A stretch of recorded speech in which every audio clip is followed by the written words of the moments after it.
The year is 1793. The city of Paris, once the heart of culture and art, is now the stage for unimaginable horror. The sound of feet marching on cobblestones has been replaced by the relentless thud of the guillotine. Hundreds are dragged from their homes, accused of betrayal, and within moments, their heads roll into the baskets below. This isn't just a revolution, it's a nightmare. A country drowning in its own blood. But how did we arrive here? How did the cry for freedom transform into a reign of terror? Today, we peel back the layers of history and uncover the brutal truth behind the French Revolution, a dark reality. For those in the United States, it's easy to draw parallels between American Revolution and France's. After all, both revolts were sparked by a desire for liberty and justice. But here's the stark difference. The American Revolution, despite its struggles, led to the birth of a nation with newfound freedoms. The French Revolution, however, unraveled into chaos, revealing the depths of human rage and the devastating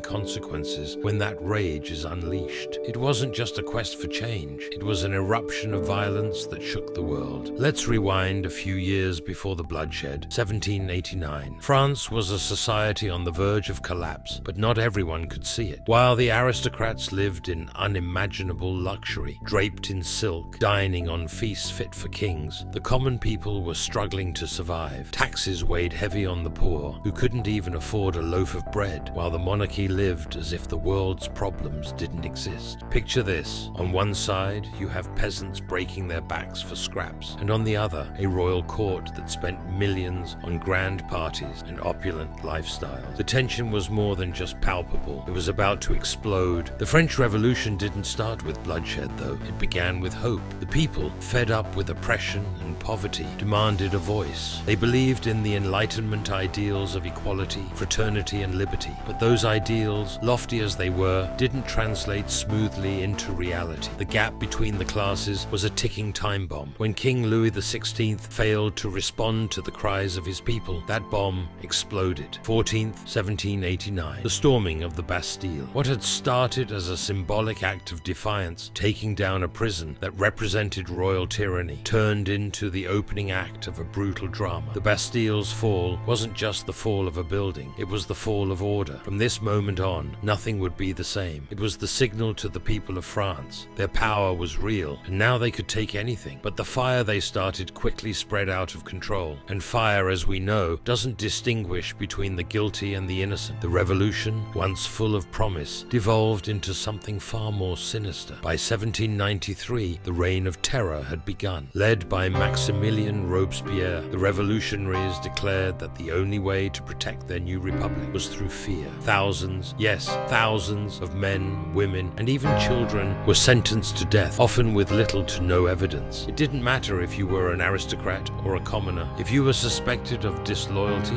if your neighbor whispered a false rumor, if you spoke the wrong words at the wrong time, you were dragged to the guillotine. Innocence no longer mattered, only survival. It's important to understand, though, that this wasn't just a war between classes or ideology. It became a war of paranoia. No one was safe. The very revolutionaries who helped overthrow the monarchy soon found themselves in danger. Robespierre, once a symbol of virtue, became a man consumed by power. In his quest to protect the revolution, he turned on his own allies, sending them to their deaths one by one. And then, in a bitter twist of fate, he too would fall under the guillotine. The revolution had swallowed its own children. Here in the United States, our revolution also shook the foundations of society. But unlike France, we managed to avoid descending into the same kind of darkness. We found stability through a system of government, and while it wasn't perfect, it allowed us to move forward. But the French Revolution, it became a warning, a reminder of how fragile society can be when power is gained through violence and anger, rather than hope and unity. And as the streets of France ran red with blood, a new figure rose to power, Napoleon Bonaparte, a brilliant general who promised order after years of chaos. But Napoleon's rise was the final irony of the revolution. The people who had fought for liberty, equality, and fraternity now had an emperor, a single man who, for all his brilliance, stood atop the ruins of a revolution that had destroyed everything it sought to achieve. The dream of a better future had turned into an imperial regime. The French Revolution teaches us a hard lesson, one that echoes through the the corridors of history. When violence becomes the answer, the dream of freedom is lost. The streets of Paris remind us that the price of unchecked anger is steep, and the scars it leaves behind never truly heal.